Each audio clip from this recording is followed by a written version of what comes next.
Assalamualaikum warahmatullahi wabarakatuh. Kami dari kelompok 4 metode kuantitatif yang anggotanya saya sendiri, Dwi Nuriski dengan NIM 119011083 dan rekan saya Ali Zainul Abidin dengan NIM 119011172. Baiklah, langsung saja kami akan mempresentasikan hasil dari proposal penelitian kami. Di sini kami mengambil judul dengan pengaruh penataan tempat duduk peserta didik kelas 4 terhadap proses pembelajaran SKI di MI Al-Mustaqim di era new normal tahun 2021-2022. Dan saya akan menjelaskan bagian pertama adalah latar belakang. Kita mulai dari pengertian latar belakang, yakni pengertian dari pendidikan. Pendidikan merupakan sebuah kegiatan yang bersifat general dan dilakukan oleh setiap manusia yang ada di dunia ini. Dengan menempuh pendidikan, setiap manusia akan merasakan perkembangan pada dirinya sendiri dan lingkungan di sekitarnya. Pendidikan yang ditempuh pada setiap individu mampu menjadikan manusia beradaptasi dan berevolusi dengan cepat. Manusia yang berpendidikan dalam agama Islam, maka Allah akan mengangkat derajatnya seperti yang dijelaskan di dalam Al-Quran surah Al-Mujadalah ayat 11. Selanjutnya adalah pembelajaran. Pembelajaran adalah bagian dalam proses pelaksanaan pendidikan yang dilakukan oleh individu manusia. Dengan belajar, manusia dapat beradaptasi dan menambah ilmu pengetahuan untuk dirinya sendiri. Lalu aktivitas pembelajaran di dalam kelas tidak lepas dari peran seorang guru yang memimpin dan mengkondisikan kelas agar tetap kondusif selama jam pelajaran berlangsung. Pengelolaan kelas sangat dibutuhkan untuk menciptakan suasana kelas yang baik dan nyaman agar pelaksanaan pembelajaran pun menjadi lebih teratur dan kondusif. Begitupun dalam hal struktur dan penempatan tempat duduk siswa terhadap semangat belajar dan nilai siswa di dalam proses pembelajaran. Beberapa hal terjadi perdebatan antara wali murid ketika mengantarkan anak mereka ke sekolah pertama kali di semester baru. Maka hal yang paling diperebutkan adalah tempat duduk siswa. Penataan tempat duduk memberikan efek yang cukup besar dibandingkan penataan fisik kelas lainnya. Penataan tempat duduk berpengaruh terhadap jumlah waktu yang digunakan peserta didik untuk menyelesaikan tugas yang diberikan.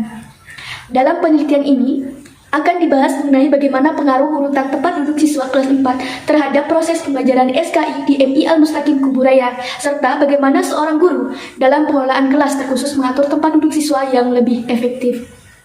Kemudian, pembahasan yang kedua, berdasarkan pemaparan latar belakang tadi, maka muncul rumusan masalah yang diantaranya adalah adakah pengaruh penataan tempat duduk peserta didik kelas 4 terhadap proses pembelajaran SKI di MI Al-Mustaqim di era new normal tahun ajaran 2021-2022. Kemudian yang ketiga, tujuan penelitian, yakni untuk mengetahui pengaruh penataan tempat duduk peserta didik kelas 4 terhadap proses pembelajaran SKI di MI Al-Mustaqim di era new normal tahun ajaran 2021-2022.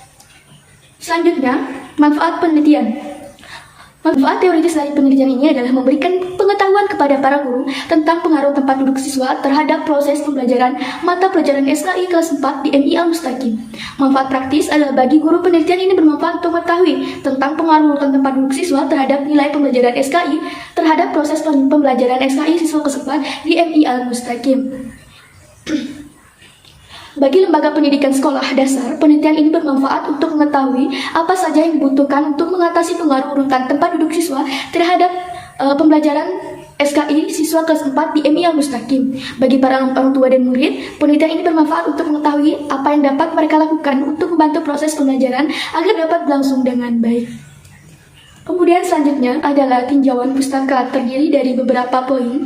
Yang pertama, penataan tempat duduk. Penataan tempat duduk adalah sebuah upaya yang dilakukan untuk menciptakan kondisi yang nyaman untuk melaksanakan kegiatan pembelajaran.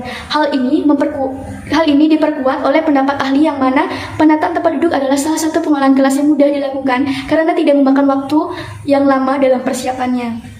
Untuk jenis-jenis penataan tempat duduk sendiri, di sini kami mengambil 3 contoh. Yang pertama, formasi huruf U. Kemudian yang kedua, kelas tradisional. Dan yang ketiga, formasi corak tim.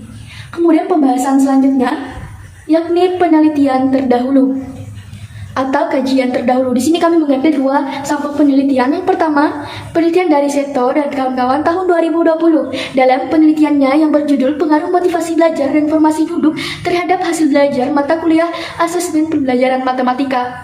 Persamaan penelitian terdahulu dengan penelitian yang yang peneliti lakukan, yakni ada pada pengaruh formasi tempat duduk, di mana peneliti terdahulu berhubungan terhadap ranah kognitif, afektif, dan psikomotorik. Peneliti terdahulu mendapatkan hasil yakni bahwasanya formasi tempat duduk mahasiswa mempengaruhi hasil belajar secara positif dan signifikan.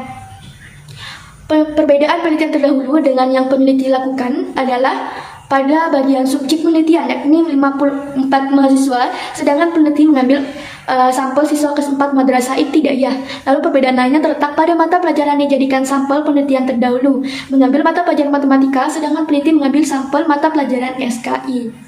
Kemudian yang kedua, dari penelitian yang dilakukan oleh Lestari DKK tahun 2017 dalam jurnalnya yang berjudul Pengaruh Penataan Tempat Duduk Terhadap Hasil Belajar Siswa pada Pembelajaran IPA di kelas 5 SDN 20 Kota Bengkulu, di mana peneliti bertujuan untuk mengetahui pengaruh penataan tempat duduk terhadap hasil belajar, aspek kognitif, afektif, dan psikomotorik siswa. Persamaan yang dilakukan oleh peneliti terdahulu dengan yang dilakukan peneliti adalah menganalisis pengaruh penataan tempat duduk siswa terhadap proses dan hasil belajar. Menggunakan jenis penelitian kuantitatif dengan menggunakan sampel. Sedangkan perbedaan dari yang penelitian terdahulu dengan peneliti di bagian sampel. Peneliti terdahulu mengambil sampel siswa kelas 5 pada pembelajaran Bahasa Indonesia, sedangkan peneliti mengambil sampel kelas 4 pada pembelajaran SKI. Nah, itulah bagian yang saya jelaskan dari proposal penelitian kami. Untuk pembahasan selanjutnya akan disampaikan oleh rekan saya. Saya undur diri. Wassalamualaikum warahmatullahi wabarakatuh. Silahkan kepada Saudara Ali. Oke, bismillahirrahmanirrahim. Assalamualaikum warahmatullahi wabarakatuh. Perkenalkan, nama saya Lizin Labidin. Di sini saya akan melanjutkan presentasi dari teman saya yaitu Dwi Rizky. Di sini saya akan membahas tentang bagian metodologi penelitiannya. Adapun yang pertama yaitu adalah pendekatan dan jenis penelitiannya. Jadi pendekatan yang digunakan dalam penelitian ini adalah pendekatan kuantitatif yang mana berfokus pada pengaruh urutan tempat duduk terhadap peserta didik kelas 4 terhadap proses pembelajaran SKI di MI Al-Mustaqim di era new normal, yaitu pada tahun ajaran 2021 atau 2022. Nah, jadi di sini variabel X dari penelitian kami adalah pengaruh penataan tempat duduk, dan variabel Y atau terikat kami yaitu terhadap pengaruh terhadap proses penilaian proses pembelajaran SKI. Oke, adapun jenis penelitian yang digunakan dalam penelitian ini adalah penelitian eksperimen atau adalah variabel yang dipengaruhi dalam penelitian eksperimen ini adalah variabel bebas, dan yang variabel yang terpengaruh merupakan variabel terikat. Dalam judul penelitian yang menjadi pembahasan adalah apakah ada pengaruh urutan tempat duduk peserta didik kelas 4 terhadap nilai pembelajaran terhadap proses pembelajaran SKI di MI Al-Mustaqim. Oke, masuk selanjutnya waktu dan tempat. Waktu dan tempat kami ini adalah penelitian dilakukan di MI Al-Mustaqim yang berada di Desa Aranglimbung, Kecamatan Sungai Raya, Kabupaten Kuburaya. Dan waktu penelitiannya yaitu pelaksanaan waktu dalam penelitian ini diperkirakan mulai dari bulan Juni sampai semester baru dimulai. Waktu pelaksanaan yang sudah terencana ini dapat berubah sering adanya faktor penghambat dan lain sebagainya. Sementara itu peneliti harus merencanakan peneliti secara maksimal dan sistematis dan terarah. Nah, jadi waktunya adalah sekitar bulan Juli dan berkelanjutan sampai semester depan. Oke, selanjutnya populasi dan sampel. Nah, di sini populasi dalam penelitian ini menjadi objek penelitian adalah peserta didik di MI Al-Mustaqim kelas 4 yang berjumlah 47 peserta didik seperti yang ada di tabel bawah ini. Yang pertama yaitu kelas yang ada di MI Al-Mustaqim itu ada dua kelas, yaitu kelas A dan kelas B. Jadi kelas A itu ada 24 siswa dan kelas B 23 siswa, yang totalnya adalah 47 siswa. Selanjutnya dalam penelitian ini, sampel penelitian ini adalah menggunakan teknik pengambilan sampel berupa stratified random sampling, yang mana ada 47 populasi peserta didik di kelas MI Al-Mustaqim Kuburaya. Kemudian sampel dipilih dengan cara pretest di kelas A dan di kelas B, dengan hasil pretest yaitu kelas A di rata-rata jadi kelas kontrol, sedangkan di kelas B mendapatkan data pretest di bawah rata-rata menjadi kelas eksperimen yang diberikan perlakuan. Nah, dalam pengambilan sampel penelitian ini kami melakukan pretest terlebih dahulu untuk kedua kelas untuk mengetahui yang mana ingin kami ambil kelas sampelnya atau kelas yang menjadi kelas eksperimen. Nah, di sini didapatkan data bahwa kelas A menjadi kelas kontrol dan kelas B menjadi kelas eksperimennya. Nah, untuk ukuran sampel yang digunakan dalam penelitian ini adalah peserta didik di kelas 4 MI Al-Mustaqim di kelas B yang berjumlah 19 orang dengan menggunakan tabel Morgan yang tingkat kesalahannya sekitar 5%, alfa 0,05, maka ukuran sampel yang diperoleh adalah sekitar 20 atau sekitar 19 orang.